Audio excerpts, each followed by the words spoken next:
একজন প্রবাসী, যে কোনো একজন বিদেশিকে একবার জিজ্ঞাসা করো, ছেলেরা জিজ্ঞাসা করো একজন প্রবাসীকে যে টাকাটা জমাইতে কি পরিমাণ কষ্ট,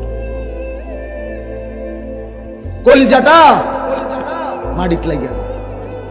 আমি নিজে দেখছি তো অসংখ্যবার হজ উমরার মধ্যে কত মানুষ দেখলাম কি কষ্টে টাকা রোজগার করে, 12 ঘন্টা ডিউটি করে, 12 ঘন্টা টানা, ওইখানে কোনো ফাঁকিবাজি নেই। 12 ঘন্টা ডিউটির পরে হোটেলের নিচে, বিল্ডিং এর নিচে, আন্ডারগ্রাউন্ডে একটা রুমে 12 জন 14 জন একটা সাদ্দুর বিছাইয়া মাটির শোয়, নিজেরা রাইন্দা খায়, নিজের গো জামা কাপড় নিজেরা ধোয়, একটা ট্যাবলেট। এক ছেলে একদিন আমারে কইতেছে, হুজুর আজ 11 বছর বিদেশ, একটা ট্যাবলেট জীবনে কেউ কোনোদিন নাই, কিন্তু খুললা দিন সব নিজেরটা নিজে করতে হয় হুজুর। কত সময় জ্বরে, মাথা ব্যথা, এই পাশ ওপাশ কাতরাই সারা রাত, বিবি নাই, সন্তান নাই, বাবা নাই, মা নাই, কেউ যে একটু আদর করে হাত বুলায় দিব না, এই মানুষটাও নাই। ওই পাই বসে বলেন না ভাই।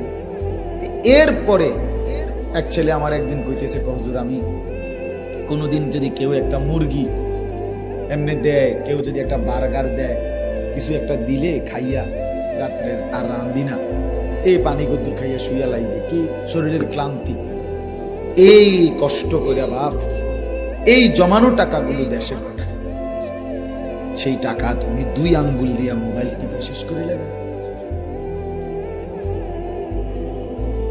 হ্যাঁ, এটার কি কোনো শেষ নাই বাবা? আজকে ফিলিস্তিনের মুসলমান জীবনে, তাদের 7 বছরের বাচ্চা জীবনে কি ভাবছে এই পরিণতি দেখতে হবে? 12 বছরের লাশটা পর্যন্ত দাফন করতে দিচ্ছে, পানি নাই, বিদ্যুৎ নাই, তেল নাই, কিচ্ছু নাই, কিচ্ছু। এই পৃথিবীতে বর্তমানে এটা কোনো নূহ নবীর ঘটনা না, কথা বোঝেন না, এটা কি নূহ নবীর ঘটনা? তো বলো না বাবা, এটা তো এই মুহূর্তের